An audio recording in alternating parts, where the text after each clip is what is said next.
Kami ajak Anda langsung bergabung bersama dengan Ustadz Abdul Somad. Kami ingin tahu secara persis bagaimana kronologi yang Ustadz Abdul Somad tadi sebutkan bukan ditolak, tapi sesungguhnya dideportasi. Meskipun tadi dari Pak Dubes sudah menjelaskan secara lengkap. Silakan Ustadz Abdul Somad untuk menjelaskan secara terperinci. Assalamualaikum warahmatullahi wabarakatuh. Waalaikumsalam. Alhamdulillah wassalatu wassalamu ala Rasulillah wa ala alihi wa sahbihi wa man tabi'ahu wa mawala. Yang saya hormati host beserta seluruh narasumber yang tak dapat saya sebutkan satu persatu. Saya naik feri sampai ke Tanah Merah pada pukul 14.30 waktu Singapura. Jam saya masih jam Indonesia jam 13.30. Kemudian kami pun masuk ke dalam 3 antrian. Saya semuanya berjumlah 7 orang. Saya paling pinggir kanan.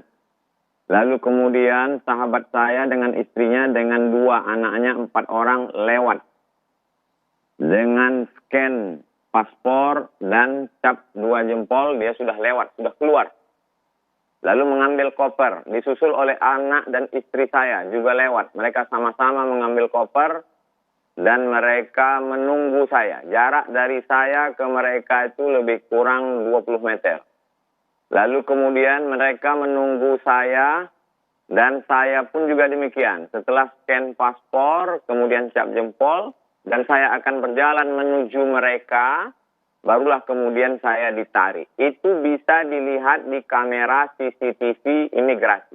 Bisa dicek dari jam 14.40 sampai jam 18.30. Jam 14.30 sampai jam 18.30. Selama 4 jam di sana apa saja kegiatan kami, karena banyak sekali kamera CCTV-nya. Jadi bahwa kami sudah lewat, sudah masuk. Seandainya itu keluarga saya, anak istri dan sahabat saya itu pergi, itu sudah ke hotel, sudah kemana-mana. Sesuai dengan rencana perjalanan, akan menuju hotel, akan ke Masjid Sultan, akan menginap, jalan-jalan dan lain sebagainya. Karena hanya 1 malam saja. Jadi kalau dikatakan apakah deportasi atau tidak dapat izin masuk, saya katakan sudah masuk. Lalu kemudian tentang kenapa tidak bisa berkomunikasi selama saya tertahan. Karena di situ no phone, no picture, no camera. Ada 3 tulisan yang tidak bisa digunakan alat komunikasi sama sekali. Jangankan untuk menggunakan alat komunikasi, saya membawa tas istri saya. Karena istri saya menggendong anak saya bawa tasnya. Di dalam itu alat-alat bayi. Saya katakan ini tas saya ini mau saya kasih ke istri saya. Dia tidak kasih. Jadi itu tas tetap bersama saya. Lalu kemudian setelah saya duduk, datang seseorang dari imigrasi, dia tanya, "Where is your bag?" "My bag over there." Bag saya di sana. Lalu dia tanya, this bag my wife's bag. Ini istri saya punya, alat-alat bayi. Lalu kemudian dia datangi, setelah mereka di sana 1 jam lebih kurang. Karena mereka tinggal menunggu saya. Artinya keluarga rombongan ini sudah masuk selama 1 jam di Singapura. Sudah dapat izin masuk. Barulah mereka ini datang menjemput, ditariknya semua, masuk lagi, dipisah. Saya di ruangan yang kecil, 6 keluarga ini berada di ruang yang besar. Lalu kemudian akhirnya kami setelah beberapa saat disatukan lagi, barulah pulang dengan feri terakhir. Ini tentang mengapa tidak menghubungi. Kenapa saya tidak menghubungi MUIS? Karena kedatangan saya bukan untuk tablik akbar, bukan untuk pengajian. Saya hanya datang untuk jalan-jalan liburan 2 hari, karena kebetulan holiday. Dan inilah masanya, dan saya pernah ke Singapura pada tahun 2012, pada tahun 2017 sebelum ke Mesir, saya masuk Singapura. Tentang masalah saya ketua HTI Pekanbaru, itu dulu sudah diklarifikasi bahwa itu berita hoax. Jadi sangat disayangkan orang kenapa bisa menelan berita mentah-mentah. Saya tidak terikat terafiliasi dengan HTI, dengan aliran-aliran apapun. Saya murni Muslim scholar. Saya sarjana Muslim, pendidik, pengajar, dosen, visiting profesor, pimpinan tahfiz Quran. Ini 3 poin yang perlu saya klarifikasi, saya jelaskan. Ada pun yang ingin saya sampaikan pada kesempatan kali ini adalah bahwa kita sebagai negara yang bertetangga, yang berdekatan, saya masuk ke Malaysia setahun 2 kali. Saya ke Brunei Darussalam memang saya tercatat sebagai visiting professor di Universitas Islam Sultan Syarif Ali. Jadi Brunei Darussalam sebagai bagian satu, Singapura sebagai bagian dari satu rumpun, kita perlu menjelaskan kedudukan kita ini sebagai orang yang dekat bertetangga sebagai satu rumpun. Ini perlu dijelaskan. Kemudian kedaulatan negara, bahwa mereka punya hak untuk menerima atau menolak, tapi kita juga punya harga diri, punya kedaulatan untuk menjelaskan, untuk meminta penjelasan. Saya pernah dideportasi di Timor Leste. Saya sudah punya program perjalanan akan ketemu dengan uskup, akan ketemu dengan Pak Sanana Gusmau. Sudah disepakati 3 programnya. Tabligh Akbar, setelah itu saya masuk NPT pada 2018 akhir. Lalu kemudian saya tidak masuk. Saya tanya orang imigrasi, kenapa saya tidak diizinkan masuk?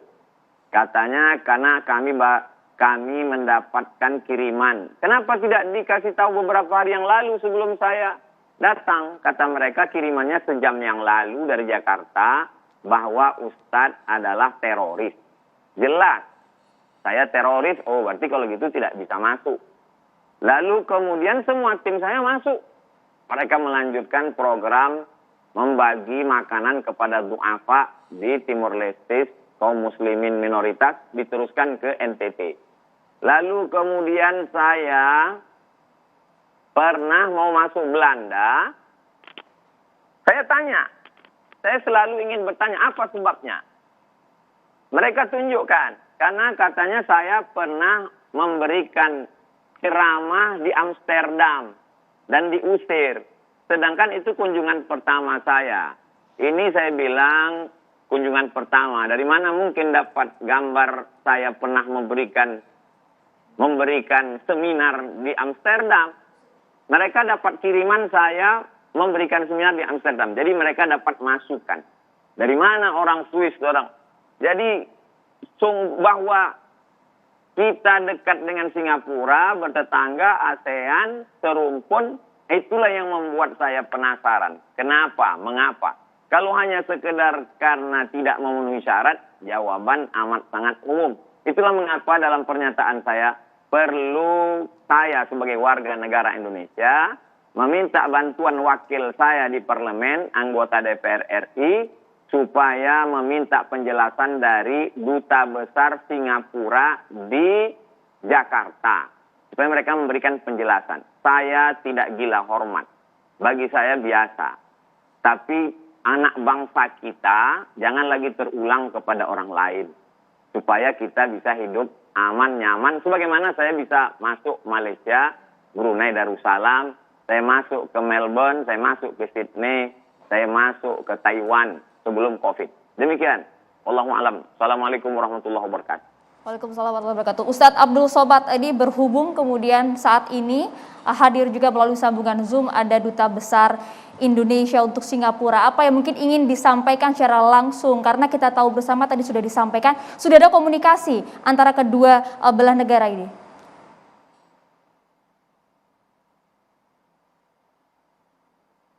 Silakan Ustadz. Silakan Ustadz Abdul Somad ingin bertanya langsung kepada Dubes Indonesia untuk Singapura agar makin jelas ini kasusnya. Dari pernyataan Pak Tommy hanya bertanya kepada ICA, Immigration and Checkpoint Authority, lalu mereka memberikan penjelasan. Penjelasan itulah yang disampaikan Pak Tommy. Apakah Pak Tommy mempunyai kuasa untuk melihat CCTV mereka? Itu saya tidak tahu sejauh mana kekuasaan Duta Besar Republik Indonesia di Singapura. Makanya saya tidak ada menyinggung Duta Besar Indonesia di Singapura. Saya meminta DPR RI meminta penjelasan dari Duta Besar Singapura di Jakarta. Karena dia itu yang punya negara dia wakil negara dia di tempat kita. dia menunjukkan bahwa saya bukan tidak diizinkan masuk. Kunci satu-satunya adalah CCTV. Apakah ICE itu berbohong atau saya yang berbohong? Kuncinya ada di kamera CCTV ICE. Demikian, wallahu a'lam. Ya, kami juga sudah mencoba menghubungi, mengundang secara langsung perwakilan dari pihak DPR, namun hingga saat ini memang belum ada komunikasi jawaban resmi dari pihak DPR. Kami ingin juga kemudian ingin meminta kepada Duta Besar Indonesia untuk Singapura untuk merespon apa yang tadi disampaikan oleh UAS, Pak Dubes. Saya kira apa yang disampaikan Ustadz Abdul Somad sangat jelas, dan saya juga dari tadi ketika ditanya wartawan, kalau ditanya alasannya, sebetulnya yang paling bisa menjawab itu adalah pemerintah Singapura. Karena itu saya mendukung apa yang tadi disampaikan oleh Ustadz Abdul Somad bahwa penjelasan kalau mengapanya itu seharusnya bisa ditanyakan kepada Duta Besar Singapura di Jakarta. Baik, Ustadz Abdul Somad tadi menanggapi bahwa Ustadz sudah pernah ke sejumlah negara, tapi dilarang masuk, bahkan pernah juga dicap terorisme.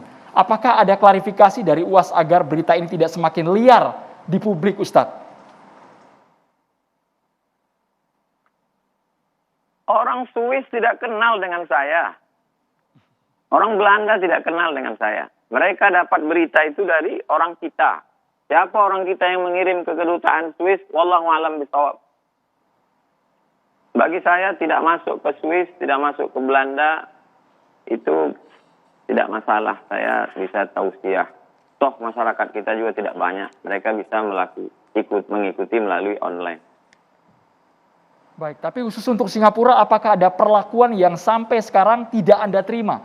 Terlepas Anda tidak boleh masuk ke Singapura. Ada perlakuan dari anggota atau petugas imigrasinya di pelabuhan yang tidak mengenakan Anda dan keluarga? Ada 3 catatan. Yang pertama, dia tahu saya membawa bayi. Anak kecil umur 4 tahun, bayi umur 3 bulan. Secara manusia, maka saya tulis, mereka ini kenapa menjadi robot? Ternyata setelah saya baca-baca, masyarakat terlelah di dunia ini adalah orang Singapura. Mungkin mereka ini terlalu lelah, sampai tak bisa lagi membedakan mana bayi, mana manusia. Selama 4 jam itu, saya gendong anak saya itu di jendela jeruji besi itu.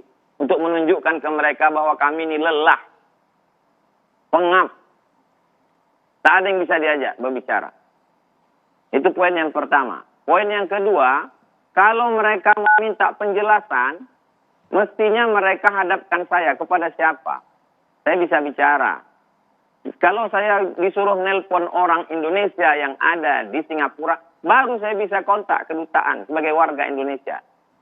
Kenapa sebelum berangkat tidak mengontak kedutaan? Saya bukan pejabat, saya masyarakat biasa. Saya biasa masuk ke Malaysia, masuk ke Brunei Darussalam, masuk ke berbagai negara, tanpa bahwa saya diundang di kedutaan, iya. Tapi untuk acara yang sifatnya bukan kenegaraan, maka saya menganggap itu bukan sesuatu yang penting. Mereka mestinya kalau ini penting, ini orang apa, bagaimana, dia bisa minta penjelasan. Bisa memberikan fasilitas. Yang ketiga, saya ingin menjelaskan, kalau saya sebagai seorang dosen, sebagai ustadz, mereka perlakukan demikian, bagaimana dengan masyarakat kita? Mereka semaunya saja. Saya ingin setelah peristiwa ini, kejadian ini, jangan lagi ada anak bangsa mereka, anak bangsa kita mereka perlakukan seperti ini. Kita ini bangsa yang besar. Kita ini bangsa yang bermartabat, terhormat. Kembalilah kita membaca sejarah. Dari sejak mulai kerajaan besar di masa sebelum Islam. Dari Majapahit sampai kerajaan Demak, sampai kerajaan-kerajaan Melayu, kita selalu menjadi leader pemimpin. Zaman dulu kita adalah macannya Asia. Bukan berarti ingin menakut-nakuti orang, tapi paling tidak kita saling menghormati. Bahwa tamu juga ada haknya.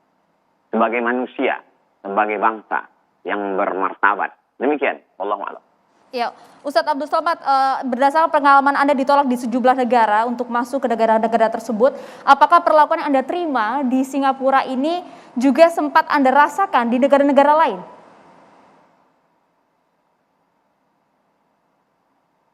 saya di Timur Leste dikasih makan, dikasih minum. Saya di Swiss tidak lama. Begitu sampai, langsung mereka kasih stempel, langsung naik pesawat. Pesawat yang membawa itu juga langsung pulang. Tak terlalu berbelit-belit. Saya tidak menyangka bahwa negara yang sedekat itu, yang sama dengan kita, dibuka biji mata kita dari Riau ini nampak Singapura. Kenapa dia memperlakukan kita seperti itu? Baik Ustadz, di sini ada Prof. Irfan Idris yang ingin bertanya langsung. Silakan Prof. Irfan Idris. Baik, Ustadz Samad dan Bapak Duta Besar Singapura, Duta Besar Indonesia di Singapura. Ya, sebagaimana dijelaskan tadi bahwasanya melindungi segenap bangsa Indonesia dan seluruh tumpah darah Indonesia itu merupakan langkah diplomatik yang sudah direalisasikan oleh Bapak Duta Besar kita di Singapura.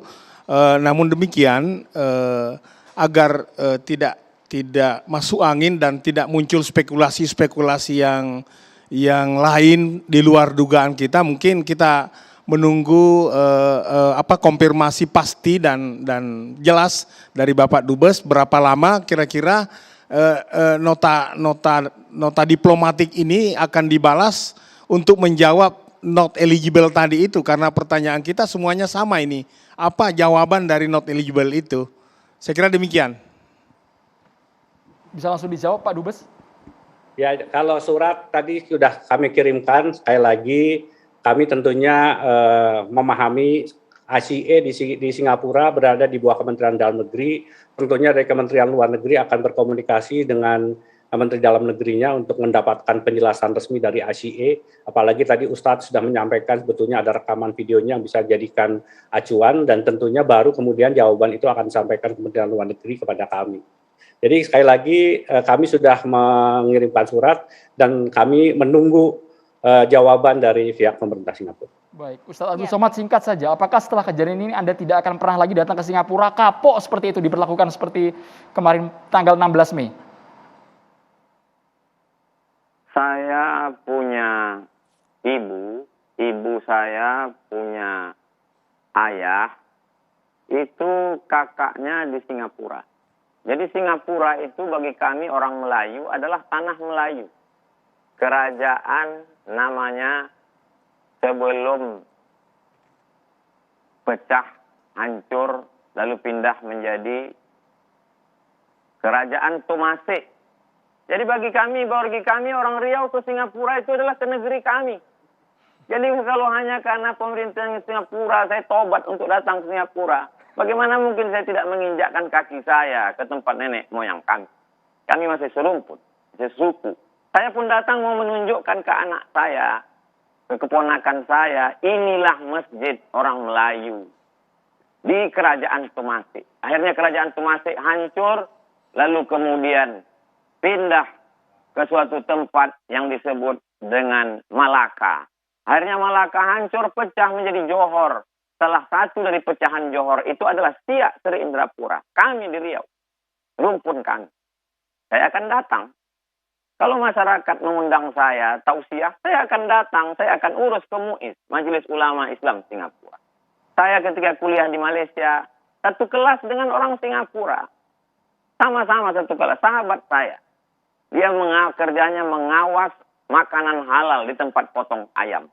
Sama-sama S2 di Universiti Kebangsaan Malaysia. Saya akan jenguk sahabat saya, kawan saya. Tapi ini masalahnya kan saya bukan mau tausiah. Saya datang ini mau jalan-jalan. Kenapa mereka perlakukan demikian? Demikian. Baik. Baiklah Ustadz, kami juga ingin dengar nanti respon dari beberapa narasumber kami yang juga hadir secara langsung di studio ini. Tapi kita tahan dulu, kami akan kembali untuk Anda sesaat lagi.